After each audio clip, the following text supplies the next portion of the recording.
Wong kok ngene kok dibanding-bandingke, saing-saingke yo ora gelem. Bahwa Tuhan itu ternyata penulis cerita kehidupan yang terbaik.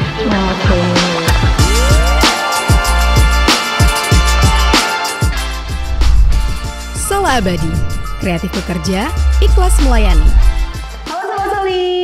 Akhirnya nih setelah sekian lama Sobat Talks hadir kembali bersama dengan expert-expert lain yang lebih keren pastinya ya.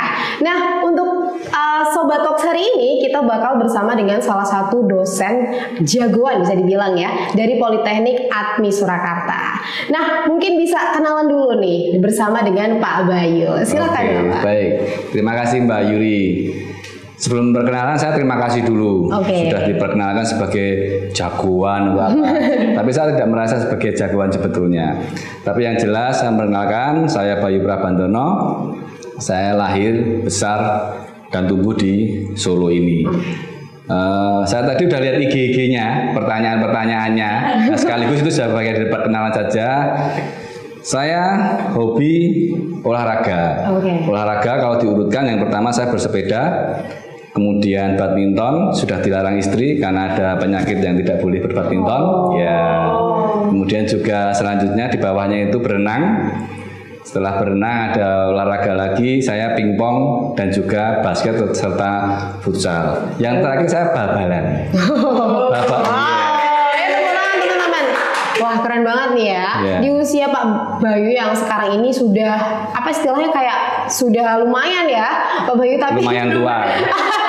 Lumayan muda maksud saya loh ya.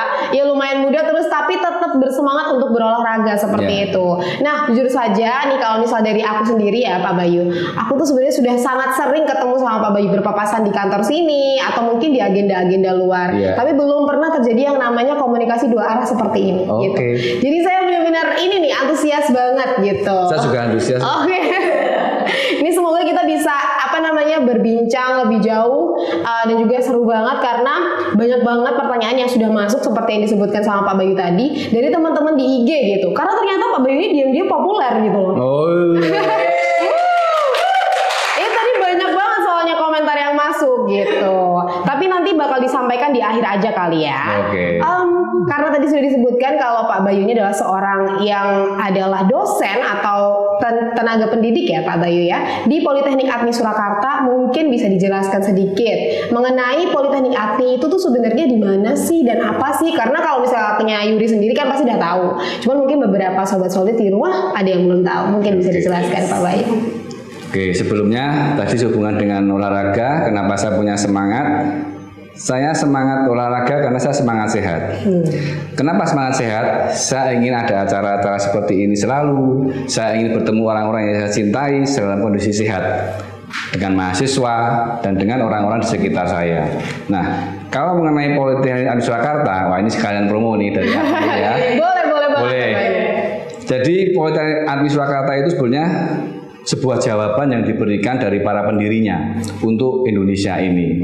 Tahun 60-an di Indonesia ini, terutama di kota Solo, ada gejolak sosial ekonomi politik yang sangat besar.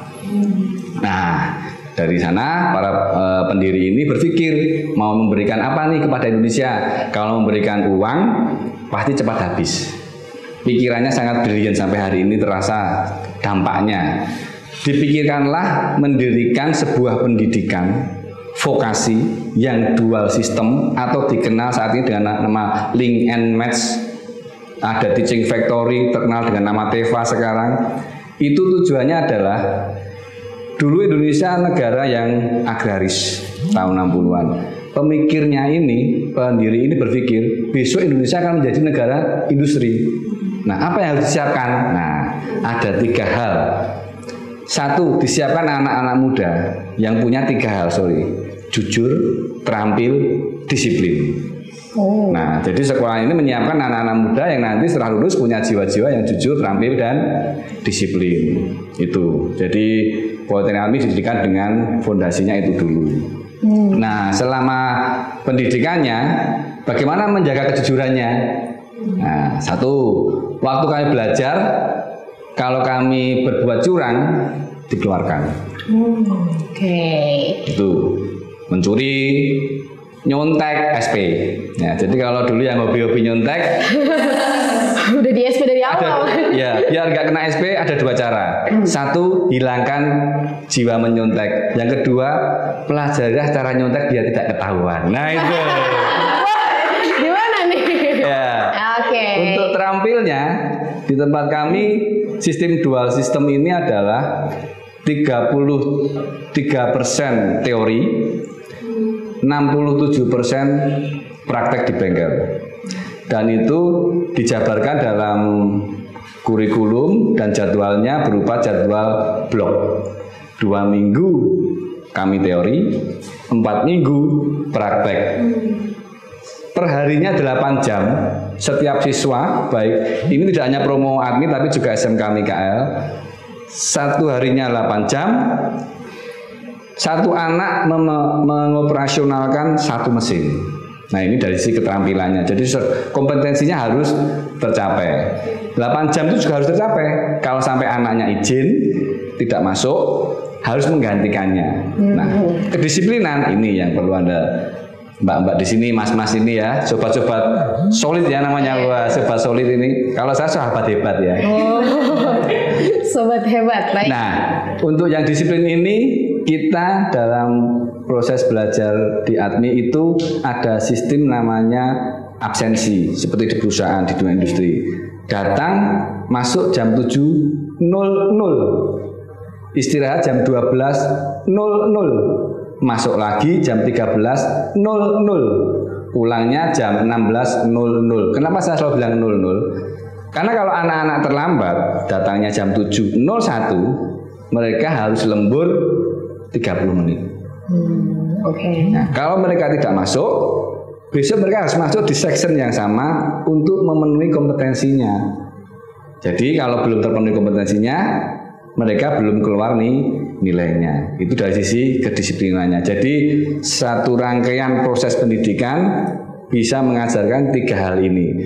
Hal yang lain diajarkan, tapi yang penting nanti lulus punya jiwa yang hal yang jujur, terampil dan disiplin. Itu Mbak. Oke, wow. Tepuk tangan dulu dong. Tepuk tangan dong, keren ya. Keren banget. Kalau diceritakan keren, waktu dijalankan kan kasihan. Iya sih, tapi kan itu demi kebaikannya juga ya, demi mewujudkan jujur, terampil dan juga disiplin. Wow, luar biasa gitu ya. Oke, karena tadi sudah disebutkan ya Pak Bayu, karena jadi dosen ADMI dan juga Politeknik ADMI sendiri itu seperti apa, mungkin bisa dijelasin. Karena di sini aku dengar kalau Pak Bayu itu sudah mengabdi di ADMI selama 22 tahun sejak tahun 2000. Betul. Gitu ya. Nah mungkin searching searching dong. Nah karena juga Pak Bayu sudah lama banget, bisa dibilang sampai 2 kepala sudah bekerja di situ, pasti ada dong alasan yang melatar belakangi kenapa sih kok Pak Bayu ini setia banget sama ADMI dan kenapa kok pengen jadi tenaga pendidik gitu. Silakan Pak Bayu. Ini salah satu yang bisa disebut tadi dalam diskusi ngobrol sebelum acara ini titik balik gitu. Saya dulu waktu TK, SD, SMP, SMA itu punya hobi yang unik, sering berkelahi. Waduh, ini unik sekali. Ya, unik gitu ya. Menyenangkan waktu itu. Jadi kalau ada hal yang tidak cocok itu boleh dikatakan temperamen. Larinya ke fisik. Nah, sampai terjadi perkelahian. Suatu hari saya bertemu teman saya, dia mendaftar kuliah di beberapa tempat seperti saya. Terus di Universitas Negeri, di Kota Solo, Jogja, Bandung, kami mendaftar. Tapi ada yang suatu saat kita ketemu lagi, loh kamu dari mana? Aku baru saja mendaftar. Daftar ke mana? Ke ADMI. Loh ADMI itu apa? Saya tidak tahu ADMI. Terus dia bilang, wah kamu jangan ke ADMI. ADMI itu sekolah aja, wah nggak cocok buat kamu. Loh kenapa? Saya malah tertarik. Kenapa? Gitu. 1, mencuri dikeluarkan. 2, berkelahi dikeluarkan. Buset. Ya toh? Apalagi hobinya. Nah itu hobi. 3, kalau nilainya IP-nya tidak memenuhi syarat, keluar. Jadi kalau mau lulus cepat di ATMI itu 3 syarat ini Anda langgar, langsung keluar. Tapi 3 syarat inilah yang membuat saya berpikir, ini sekolah yang saya cari. Saya pulang cerita ibu saya, karena saya anak mama kan, pura-pura padahal ya tidak. Bu, saya sama orang tua ngukur memang. Bu, aku masih sekolah nang ATMI ya. ATMI apa le? ATMI itu sekolah D3. Stop. Rasa dibahas D3. Sekolah itu ya S1. Karena kakak-kakak semua S1. Waduh, kecewa saya. Hari berikutnya ibu saya bawa uang 5 juta. Bukan karena orang tua saya kaya, orang tua saya guru SD. Aku wis utang 5 juta. Daftar nang ATMI, jebule sekolah ini cocok banget gue. Nah ini, saya mendaftar ke ATMI, Pak. Mendaftar ke ATMI, waktu itu dibatasi pendaftar 1.000 orang. Saya pendaftar nomor 997. Wow. Saya mendaftar karena waktu saya meskipun dulu hobinya tadi berkelahi, tapi nilai akademis saya sejak SD, SMP, SMA bagus. Ya, saya daftar tes, saya merasa mengerjakan bisa dan saya yakin diterima. Nah inilah mulainya. Setahun belajar, teman saya bilang, bisa berubah loh. 2 tahun, 3 tahun, saya merasakan perubahan hidup saya sangat signifikan. Jadi ATMI salah satu bagian yang telah merubah hidup saya. Nah, titik baliknya di situ. Saya waktu itu langsung disekolahkan ke luar negeri lulus dari ATMI. Semakin merasakan saya harus kembali ke ATMI. Meskipun waktu itu saya punya tawaran kalau sekolah di luar negeri, setelah saya lulus saya sudah ditawar sama perusahaan di sana dengan gaji kira-kira hampir 30 kali lipat dari gaji yang saya terima. Tapi saya pilih ke ATMI karena apa? Saya ingin bertemu anak-anak muda yang pernah mengalami hidup seperti saya. Makanya saya sehat tadi. Saya ingin selalu semangat bertemu dengan mereka. Tidak hanya mengajarkan ilmu pengetahuan, tapi ada hal yang mau kita diskusikan bersama untuk menjadi lebih baik. Satu itu. Yang kedua, kenapa saya tertarik bekerja di ATMI sampai 20 tahun dan saya punya niatan, saya akan bekerja di ATMI sampai pensiun atau mati. Mana yang duluan? Kalau mati duluan, ya sudah. Tapi kalau pensiun, sampai pensiun pun saya akan di ATMI. Karena apa? Yang kedua ini, DNA saya DNA pendidik, Mbak. Bapak Ibu guru SD. Kakak-kakak sekarang punya sekolahan juga. Jadi kalau bahasanya hati kecil itu selalu mengatakan bahwa saya harus menjadi bagian dari proses pendidikan. Nah yang ketiga ini masih punya yang ketiga tapi yang terpenting. Saya berhutang budi sama ATMI spesial kepada Romo Kasut. Dan tanggal 24 kemarin itu beliau dipanggil oleh Tuhan, tapi sudah beberapa tahun yang lalu. Tapi tanggal 24 Agustus yang selalu saya ingat karena dia adalah mentor saya yang utama dalam proses perubahan hidup saya. Jadi saya berhutang budi. Wow, ini sangat menyentuh banget jujur. Karena wah jangan begitu dong. Karena memang kenyataan seperti itu Pak Bayu. Maksudnya tidak banyak orang yang kemudian punya tujuan hidup itu bukan uang gitu. Karena jadi kayak kita lebih menuju ke gimana caranya bisa bermanfaat untuk orang lain seperti itu. Karena kan susah ya, apalagi Pak Bayu ini udah pernah ditawarin di luar negeri. Pasti kan ya bayarannya beda dengan di sini jauh. 30 kali lipat loh. Itu sulit banget untuk meninggalkan hari itu gitu. Dan Pak Bayu memutuskan untuk kembali ke ATMI. Wow, itu keputusan yang nggak main-main loh Pak. Tidak main-main. No play-play. No play-play. Oke, wow. Jadi ternyata kenapa Pak Bayu ini memilih menjadi seorang dosen karena punya DNA pendidik, dan juga kenapa memilihnya di ATMI karena ya itu tadi ya Pak, pengen ketemu dengan orang-orang yang dulu seperti Pak Bayu seperti itu. Dan yang penting tadi Mbak, saya berhutang budi. Ya siap. Wow.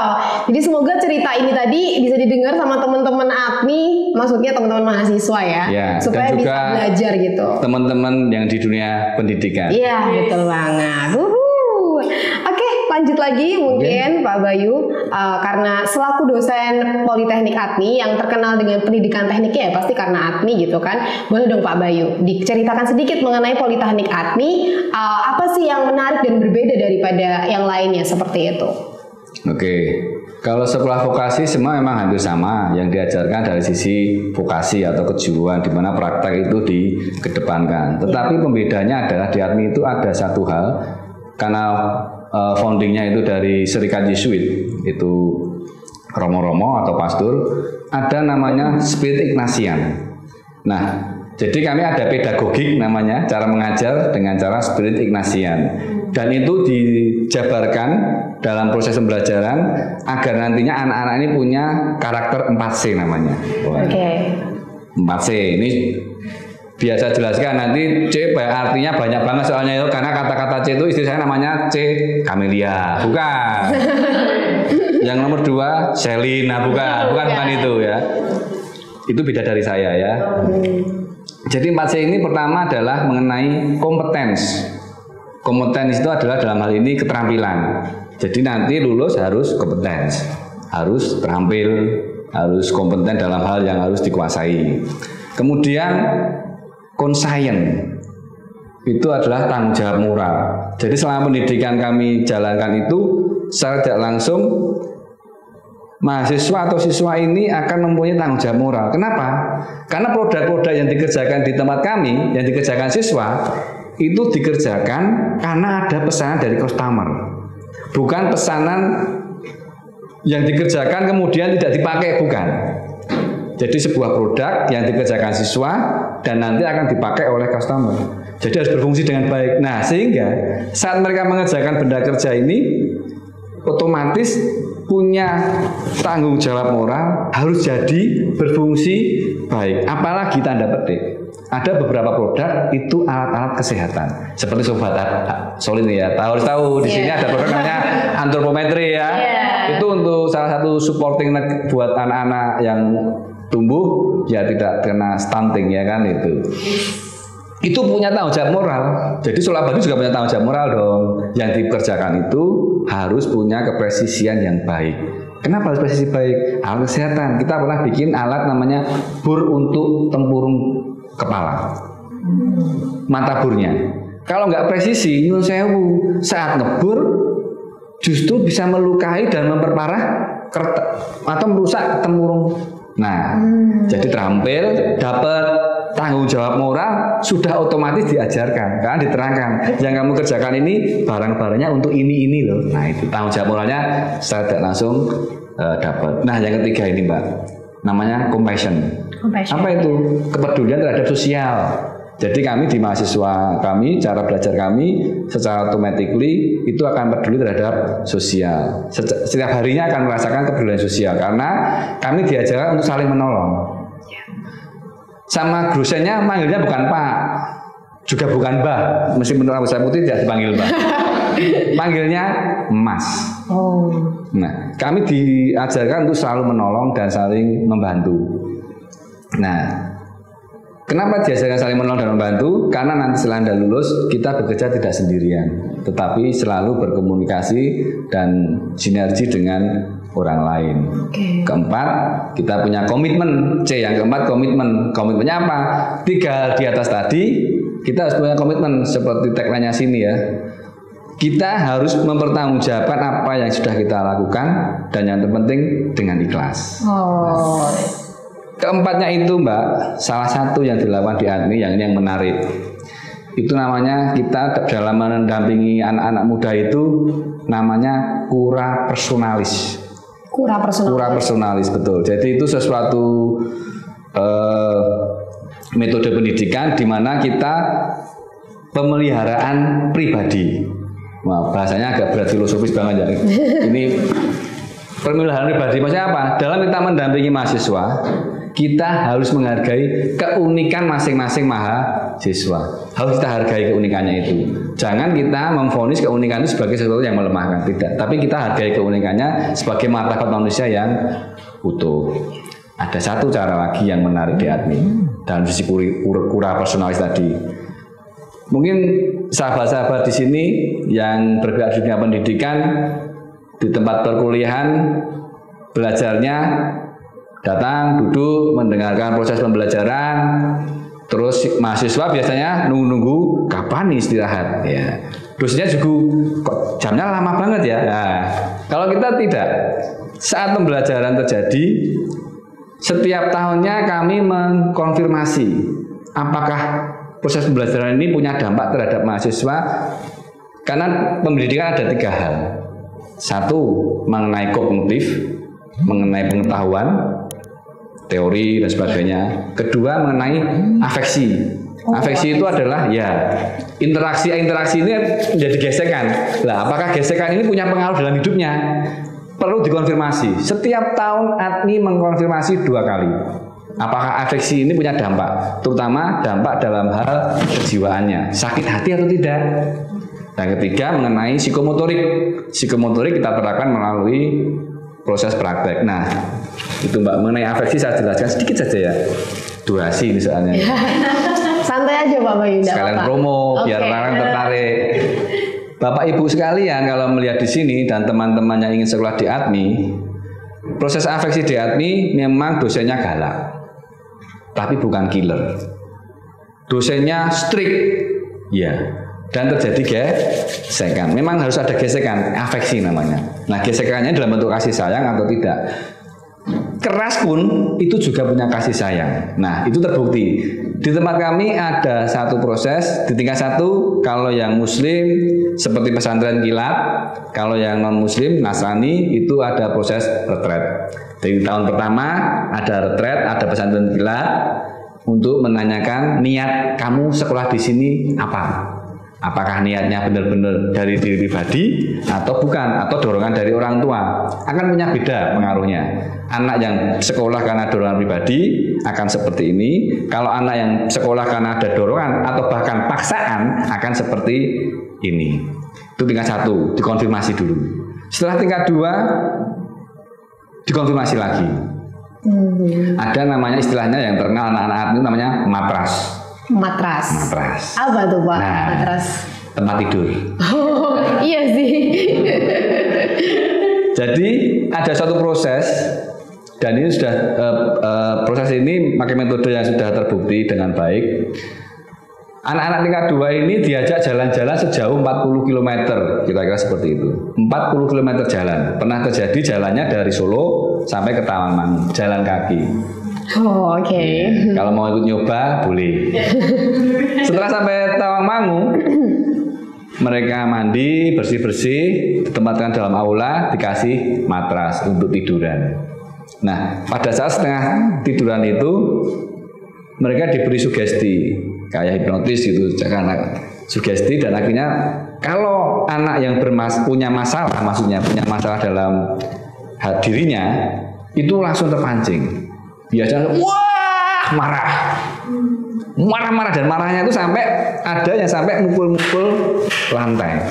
Nah, makanya ada matras yang dimajukan agar dia tidak mukul lantai. Namanya matras. Tapi pernah terjadi suatu tahun tertentu itu ada yang anaknya sampai tangannya patah. Karena di tahun yang bareng-bareng itu yang kena sugesti tidak 1-2 orang, banyak orang. Wah, akhirnya kita terlambat ngasih matras, tangannya ada yang patah. Tapi sebelum kegiatan kami sudah mengkonsultasikan dengan pihak orang tua, karena orang tua ini yang menitipkan kepada kami harus bertanggung jawab. Nah, pada saat proses matrasnya akan ketahuan anak-anak punya sakit hati apa. Ternyata 80% masalah anak itu di rumah. Makanya dalam dunia pendidikan, pihak orang tua, institusi, pemerintah, dan industri harus menjadi satu kesatuan yang utuh. 80% masalah anak di rumah. Dan karena kami sekolahnya dulu 100% cowok, anak cowok itu 80% masalahnya dengan bapaknya. Nah, setelah sakit hatinya keluar, nah jadi gini, 20% masalah baru sekolahan. Ternyata sak galak-galak guru neneng ADMI tidak bikin masalah, karena galaknya terarah dan terukur. Misalnya saya marah, kamu datang terlambat, saya marahi. Kenapa dimarahi? Karena kamu datang terlambat. Jadi kalau marah dan tahu alasan yang dimarahkan, itu udah bisa sakit hati. Nah, kalau mbaknya ini misalnya sudah punya suami atau masih berpacaran, marahnya diem. Ini si cowok sakit hatinya dalam. Ini apa ini? Nggak tahu marahnya kenapa. Nah itu loh ya. Nah itu. Jadi sharing besok kalau sudah, ya ini sharing aja. Jadi kalau kita marah itu boleh, benci ya nggak boleh. Marah yang diperbolehkan, marah yang ada alasannya. Ternyata tidak bikin masalah buat anak-anak kami. Nah, setelah anak-anak ini bisa mengeluarkan amarahnya, sakit hatinya, healing, dia setelah belajar selanjutnya lebih nyaman, Mbak. Dan setelah lulus, wah akhirnya anak-anak ini udah nyaman kok, nggak punya beban yang tidak terlihat tadi. Nah, akhirnya bekerja pun nyaman. Ya bisa dilihat saya lah, kalau ngomong nyantai-nyantai aja. Promo monggo kalau mau daftar silakan. Ya silahkan ya kalau mau mendaftar, mungkin tertarik dengan apa namanya yang tadi retreat ya Pak ya. Itu mungkin bisa konsultasi langsung gitu. Nah ini juga buat Sobat Solid ya, ini adalah kritisi untuk kita semua. Kita jangan sampai kalau misal marah itu tidak terukur dan tidak terarah. Nah jadinya baper. Iya jadinya baper nanti pada sakit hati gitu kan. Oke deh Pak Bayu, ini lumayan kita banyak belajar banget dari Pak Bayu gitu kan. Jadi ternyata hidup itu bukan cuma sekedar tentang kognitif, ada juga afeksi seperti itu. Jadi kita harus memperhatikan juga nuraninya. Dan psikomotorik juga.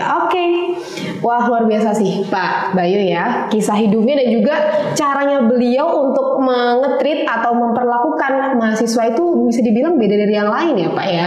Nah sedangkan nih Pak Bayu, kalau misalnya orang di luar sana sebenarnya punya stigma loh tentang mahasiswa teknik kayak gitu. Karena kita semua berpikir teknik itu adalah sebuah studi yang banyak memanfaatkan sains dan juga perhitungan. Nah jadinya terbentuk nih, wah jangan-jangan anak teknik ini dia nggak sekreatif anak seni yang belajar sosial gitu. Nah sedangkan kalau misalnya aku sendiri melihat sedikit mengintip Pak Bayu gitu kan, ini baru sedikit pribadinya beliau, aku rasa itu kurang tepat gitu kan. Nah mungkin sekarang bisa dikonfirmasi yang sebenarnya, kita dobrak bersama-sama stigmanya Pak Bayu. Silakan. Jadi kalau anak teknik itu punya kesan tidak kreatif atau kaku karena apa? Dalam proses pembelajarannya, sistem penilaiannya itu antara ya dan tidak. Jadi kalau ada benda yang dikerjakan good and not good, seperti di industri, karena barangnya harus jadi perfect. Nah itu karena itu selama 3 tahun belajar seperti itu, otomatis seakan-akan kesannya tidak kreatif. Tetapi sebetulnya itu bagian dari proses membentuk anak-anak teknik. Kaku dalam hal kualitas, kaku ya, tetapi dalam proses flexibility-nya bukan seperti udara, tetapi anak teknik itu seperti air di dalam sebuah balon yang panjang. Air yang di dalam balon bisa diputar-putar, tapi koridornya selalu ada pembatasannya. Nah itu. Tapi kalau Anda melihat saya kok seperti anak non teknik, nah di sekolahan dididiknya seperti itu, ada koridornya. Tapi kita punya lingkungan yang berbeda dengan sekolahan. Di rumah, di lingkungan, apalagi ketemu sobat ambiar, sobat solid. Sengaja saya belokkan biar tertawa ya. Ketemu sobat-sobat solid seperti ini. Kreativitas kita akan menjadi berbeda kalau kita hanya belajar di sekolahan. Nah, anak-anak ADMI diberi kesempatan, Mbak, untuk tidak hanya belajar di sekolahan. Satu contoh, magang industri. Di sini juga tempat magang industri. Karena biar apa? Biar kekakuan yang kesannya tadi kekakuan itu bisa terolah gitu.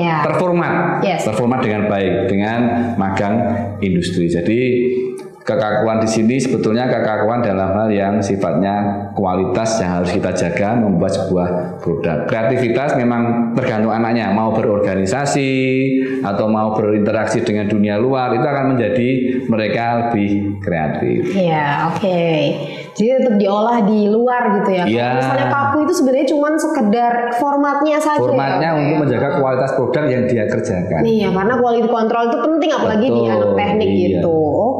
Jadi kalau misalnya mau dibilang kurang kreatif segala macam, itu sebenarnya cuma di bagian itu aja gitu. Yang lainnya mungkin bisa lebih luas dan fleksibel seperti itu ya Pak Bayu. Oke. Nah mungkin Pak Bayu, karena tadi pandangan Pak Bayu tentang kurikulum itu sangat-sangat ini ya, bisa dibilang tidak banyak diterapkan di sekarang ini. Nah kalau misalnya dari Pak Bayu sendiri melihat pendidikan Indonesia, terutamanya mungkin di vokasi, seperti apa sih dan apakah ada hal-hal yang perlu diperbaiki? Nah kalau misal ada mungkin bisa disampaikan Pak Bayu, silahkan. Ya, jadi untuk dalam dunia pendidikan itu saat ini pemerintah punya roadmap yang bagus. Tapi yang jelas dalam keadaan nyatanya industri dan realita itu perubahannya pasti lebih cepat daripada kurikulumnya. Otomatis kurikulumnya kalah cepat dengan realita, sarana prasarananya juga kalah cepat dengan industri. Nah untuk itu dunia pendidikan harus punya jiwa semangat, yaitu harus selalu punya semangat update. Update-nya yaitu dengan cara apa? Satu, karena industri dan realita itu geraknya cepat, maka para pendidik dan dunia pendidikan selalu harus berkolaborasi, sinergi. Kalau bahasanya pemerintah kemarin kawin antara industri dengan dunia pendidikan. Nah itu memang benar. Jadi memang harus selalu update hal-hal yang baru. Kalau sekolahan untuk mengikuti update dari industri itu kesulitan. Untuk itu makanya kita harus kolaborasi. Saya rasa itu saran untuk, atau bukan saran ya, kerja bareng kita itu. Iya Jadi sebenarnya masalah yang kerap ditemui itu adalah agak sejalannya itu ya Pak Bayu ya. Ada gap yang jauh. Ada gap yang jauh. Ada yang lebih cepat, ada yang tertinggal di belakang seperti itu. Nah mungkin bisa saling bersinergi, nggak cuma dari sekedar pendidikannya aja, tapi juga industri seperti itu ya Pak ya. Untuk sarannya. Oke deh kalau gitu. Semoga ini juga bisa jadi kritisi yang baik untuk kita semua, dan karena kan kita juga dari industri nih ya Pak Bayu ya. Semoga kita juga bisa belajar dari Pak Bayu ini. Sarannya bisa kita terapkan bersama seperti itu. Nah, kemudian Pak Bayu, karena tadi sudah disampaikan juga mengenai pendidikan dan juga pribadi Pak Bayu, bagaimana cara menyikapi mahasiswa yang baik seperti itu. Nah, sebenarnya apa sih nilai utama yang harus ada gitu? Gak cuma sekedar di ADMI tapi juga di pendidikan. Sebenarnya tuh ini harus ada, tapi tuh masih sering dilupakan seperti itu. Mungkin bisa disampaikan Pak Bayu. Iya, menyambungnya tadi, jadi yang jelas semangat untuk selalu mau berubah ke arah yang baik sehingga gap-gap ketertinggalan itu bisa tercapai. Dan yang terpenting juga hasil didikan kami itu mempunyai arti bahwa setelah kami lulus, selama belajar itu kami diproses, kita punya semboyan bahwa kita itu sekarang men and women for others. Jadi bahwa kami hidup itu untuk orang lain. Nah kalau sudah punya semangat seperti itu pasti akan dengan mudah kita adaptasi. Nah saya cerita juga selama bekerja di ADMI. Jadi sekolah prosesnya seperti itu. Di tempat kerja pun kita juga ada untuk meningkatkan motivasi dan sebagainya. Saya mengikuti salah satu kegiatan motivasi, yaitu dipimpin oleh Romo Lukman, waktu itu saya ingat banget. Dan situ jelas terlihat akhirnya menjadi semboyan hidup saya saat ini. Bahwa Tuhan itu ternyata penulis cerita kehidupan yang terbaik. Nah, dalam cerita kehidupan yang telah dituliskan Tuhan itu, agar kita bisa merasakan nyaman, saya nambahi sendiri. Saya semakin nyaman setelah saya bisa membuat bahwa orang yang bertemu saya, siapapun, anak kecil sampai dewasa sampai tua, situasi apapun, itu adalah guru saya. Jadi Tuhan telah menuliskan cerita hidup saya, dan semua orang, semua situasi adalah guru dalam hidup saya. Dan saya nyaman sekali itu sekarang. Wow, luar biasa, tepuk tangan dulu.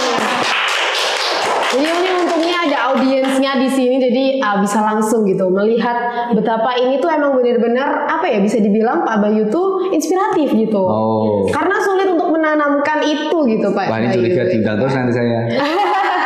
Ya pokoknya dicatat aja di dalam. Gitu Pak Bayu.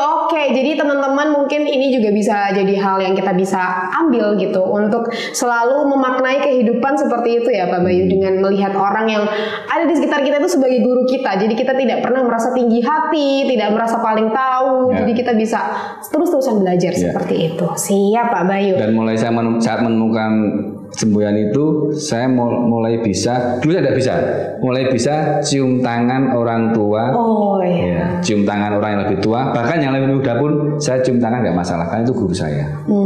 Oke. Jadi tidak pernah merasa lebih senior. Ya, kalau dulu kan kayak egonya kuat banget. Orang, sekarang lebih nyaman seperti itu ternyata. Oke, Pak Bayu. Oke deh, ini karena sebenarnya ini pertanyaan terakhir saya sih Pak Bayu. Tapi masih banyak lagi nih teman-teman yang ada di Instagram. Mungkin kita bisa bacakan ya Pak Bayu ya. Oke, tunggu sebentar. Solo Abadi. Jadi ada banyak banget Pak Bayu yang dari pertanyaan pertama mungkin ini dari Pak Dian kebetulan ya. Ini pertanyaannya lumayan menarik, mungkin beberapa sobat-sobat ada yang penasaran juga gitu kan. Sebenarnya apa sih makanan favoritnya dari Pak Bayu sendiri gitu? Oke. Kalau makanan favorit yang asli, itu pete dibakar. Waduh, mudah dibakar. Ya. Kalau makanan yang tidak asli tergantung siapa yang mengajak. Oh iya. Kalau dengan Pak Dian ya lobster. Wah, jadi tergantung budgetnya juga. Oh iya. Kalau yang asli pete bakar, tapi kalau yang tidak asli ya itu tergantung yang mengajak dan budgetnya apa itu berapa. Siap. Oke, itu tadi supaya kita sedikit mungkin bisa lemesin sedikit gitu ya, pakai pertanyaan makanan favoritnya apa gitu. Nah selanjutnya nih mungkin agak berat sih Pak Bayu, dari mahasiswa yang sendiri nih, dospem terbaik nih. Dari Gerardo Maye Larana gitu. Dia bilang, kesan dan pesannya dong Pak Bayu buat mahasiswa atau mahasiswi nih, gimana biar semangat terus dalam kuliah dan siap menghadapi perkembangan teknologi saat ini. Silakan Pak Bayu. Kalau dengan mahasiswa saya selalu berinteraksi dengan baik. Jadi yang jelas ya seperti yang telah Admi sampaikan, bahwa kalau kita bisa menjadi bagian yang mau berbagi dengan orang lain, otomatis itu akan merasa sukses dan nyaman. Itu saja. Mau berbagi dengan orang lain. Men and women for others. Pegang aja kata-kata kunci itu. Siap. Itu ya Mas Gerardo Maye Larana, semoga bisa diterapkan gitu. Ini katanya dospemnya langsung gitu kan. Oke, jadi man and woman for others gitu. Karena dulu kalau waktu dulu cewek cowok semua semuanya man for others. Nah sekarang ada ceweknya man and woman for others. Tapi diplesetkan sama anak-anak itu mahasiswa. Jadi man for others, woman for me. Itu kadang-kadang ya anak-anak muda itu ya. Dipleset diplesetin. Man for others, kalau woman for me lah. Aduh, emang anak cinta ya sekarang ya. Oke deh. Nah ini ada dari Kak Indah Arumsari nih Pak Bayu. Ini agak bahasa Inggris soalnya nih. Pak, how to stay positive during the hard times gitu kan. Tiap lihat Pak Bayu yang terpancar cuma kebahagiaan soalnya. Silakan Pak Bayu. Dalam hidup saya ada 3 hal yang kita prioritaskan Mbak. Nah ini prioritas ini yang mempengaruhi kita berperilaku. Prioritas pertama, 1 untuk Tuhan. Hidup untuk Tuhan. Kedua, untuk keluarga. Ketiga, baru yang lainnya. Kalau kita bolak-balik, repot. Pertama untuk Tuhan, karena saat nanti kita hidup dan sebagainya, setelah kita mati pun kita kembali kepadanya.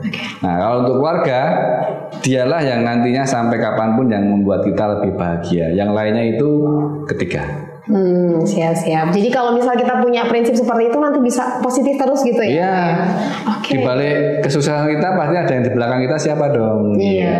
Pasti nomor 1 Tuhan, nomor 2 keluarga, yang lainnya yang lainnya nomor 3 lah ya.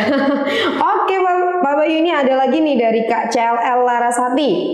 Pak Bayu hobi sepedaan kan ya? Saya mau nyoba sepedaan juga, tapi bingung beli sepeda buat pemula yang bagus apa ya Pak Bayu? Dan tentunya affordable. Waduh, ini jadi ya. Oke deh, boleh terserah. Silakan Pak Bayu.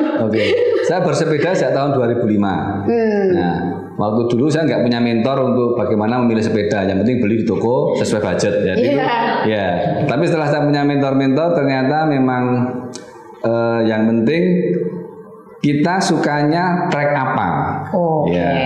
Suka di sawah-sawah atau di jalan raya atau yang di gunung. Nah itu nanti sepedanya akan menyesuaikan. Jadi yang pertama, sebagai pemula, cintailah dulu bersepeda.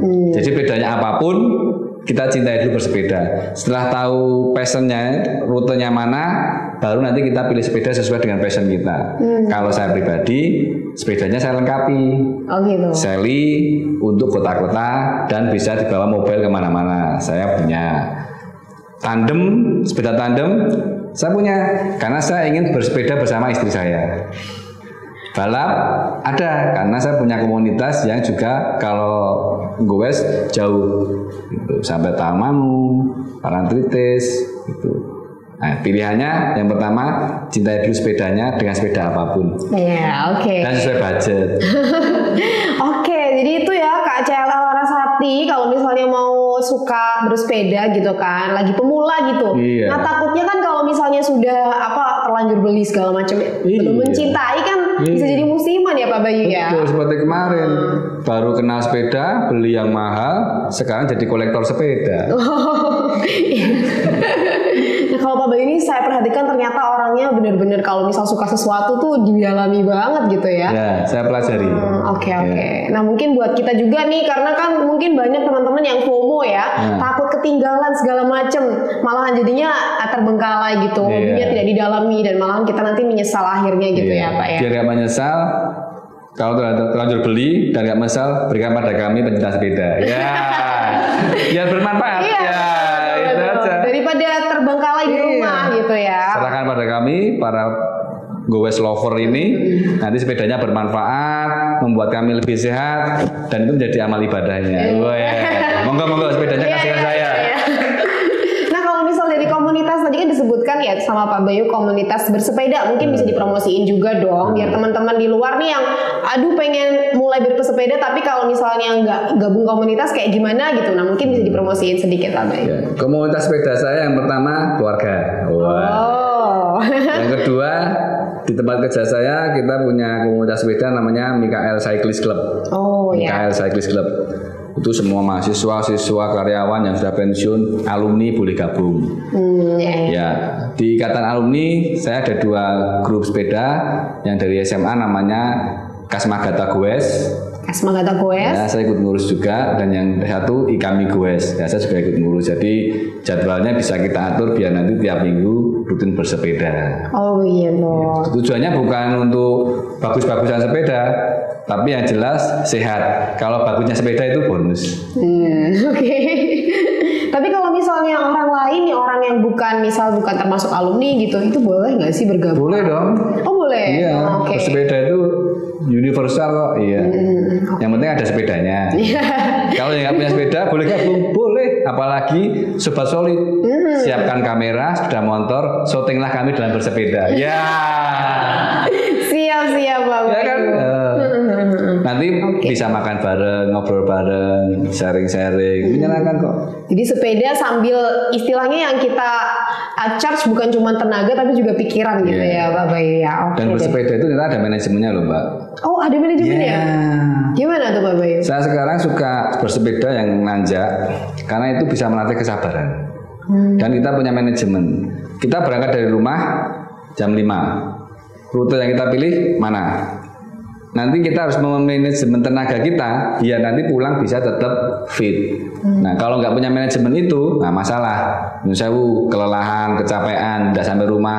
Bahkan sekarang ada alat ya, saya pakai jam juga dan alat untuk melatih jantung. Itu penting. Jangan sampai nanti kelelahan, jantungnya over detaknya. Nah itu bisa ya berbagai macam terjadi kecelakaan. Itu makanya butuh manajemen waktu dan juga manajemen tenaga. Manajemen waktu karena apa? Karena yang di rumah sering marah-marah nanti. Manajemennya nggak benar ya kan? Pititan bae, wah. Terus ada lagu-lagu itu. Bedamu harga berapa? Wah. Oke, jadi ternyata semua hal itu sebenarnya juga ada manajemennya, ada takarannya gitu. Jangan sampai over dan malah jadinya buruk buat diri kita. Betul. Gitu. Oke, siap deh Pak Bayu. Selanjutnya nih ada lagi nih Pak Bayu.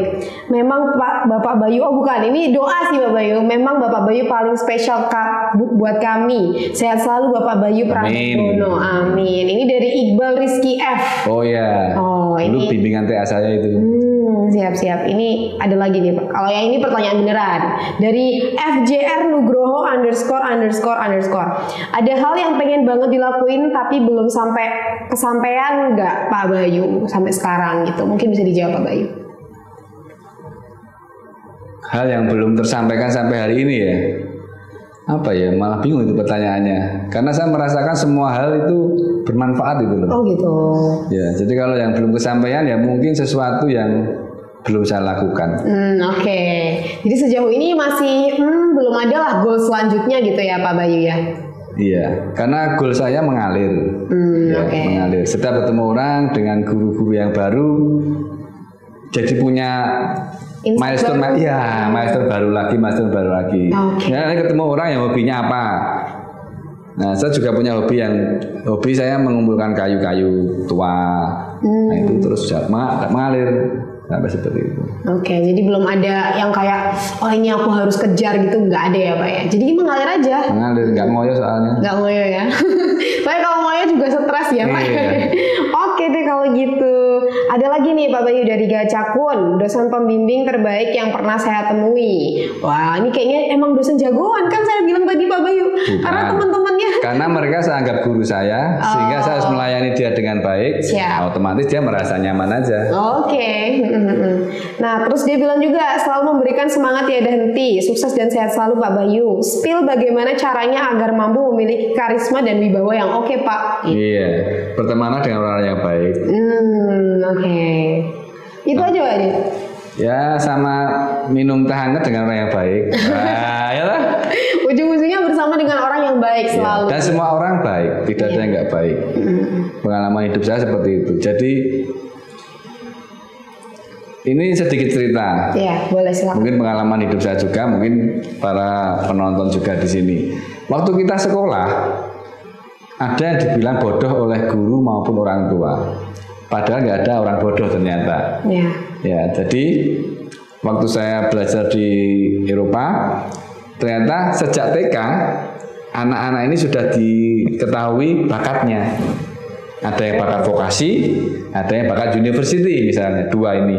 Nah, anak yang bakat vokasi, tangannya ini cerdas banget, saraf motoriknya sangat cerdas. Jadi untuk menata, membuat hal yang rapi itu bagus.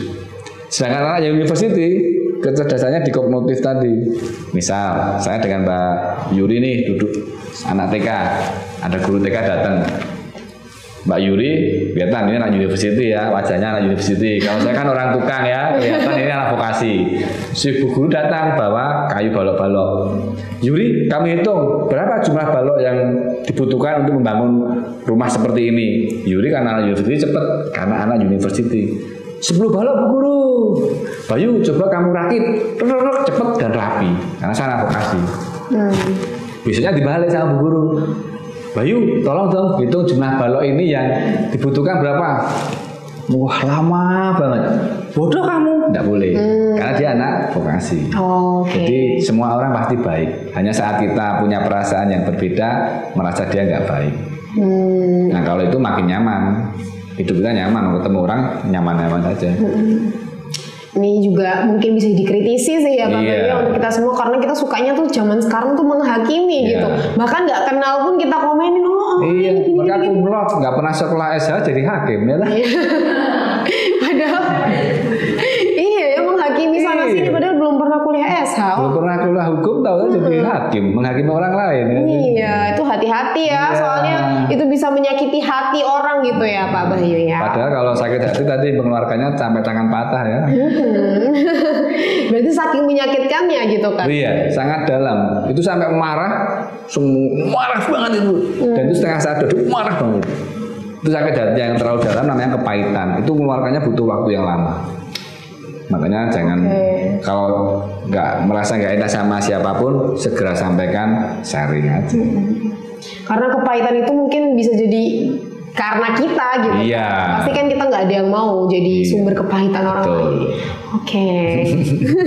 Ini kita dalam banget ya membahasnya, tapi nggak apa-apa karena ini penting, meskipun kayak kayak bisa dibilang perasaan terus yang dibahas gitu, tapi itu benar-benar ternyata berakibat yang luar biasa banget gitu untuk orang lain gitu, perasaannya gitu. Karena hati yang mulia dampaknya baik. Iya, betul sekali. Oke, lanjut lagi nih Pak, terakhir dari teman-teman yang ada di IG, ada yang bilang dari Juswantio. Dia bilang dosen terbaik, tersabar dan selalu positive vibes nih Pak Bayu. Oh iya, mau tanya Pak Bayu, tips dan trik untuk menjadi para mahasiswa, untuk para mahasiswa agar sukses di dunia kerja nanti Pak. Silakan. Seharusnya pertanyaan yang sama tadi ya. Yang jelas kalau dari admi tadilah bermanfaat bagi orang lain itu aja cukup. Kalau kita berusaha untuk bisa bermanfaat, bukan memuaskan loh ya, bermanfaat itu pasti akan nyaman. Iya. Jadi yang penting kita selalu punya pikiran untuk bisa bermanfaat. Ya. Jadi nilai kemanfaatannya yang utama. Betul. Gitu ya. Kita jadi bagian dari added value. Ya. Added value. Oke, siap Pak Bayu. Nah, mungkin ini sudah saatnya kita mengakhiri nih Pak Bayu. Masih banyak sekali sebenarnya yang pengen kita tanyakan gitu ya ke Pak Bayu, cuman karena durasi waktu ya, mungkin bisa ada kesempatan lain lagi. Boleh ya Pak Bayu ya? Boleh dong. Boleh. Oke. Ada closing ini ya? Iya, sekarang mungkin ini aja, pesan dan closing statement aja. Kalau saya melihat di Solo Abadi ini selaras dengan apa yang sudah saya jalani dalam saya belajar di admi dan menjadi pendidik, bahwa selalu berinovasi Solo Abadi ini, berinovasi, berproduksi, dan akhirnya punya sesuatu yang bisa didapatkan benefit baik dalam bentuk profit dan sebagainya. Jadi di Solo Abadi ini bisa berinovasi, bisa produksi, dan berdonasi. Saya terima kasih sekali. Saya tadi di jalan mikir-mikir ada lagu nih. Mudah-mudahan nggak salah lagu ya. Wong kok ngene kok dibanding-bandingke, saing-saingke yo ora gelem. Amarga aku senengi kerja bareng, gandengan tangan tekan tujuan. Ku berharap engkau mengerti, di kota ini ada Solo Abadi.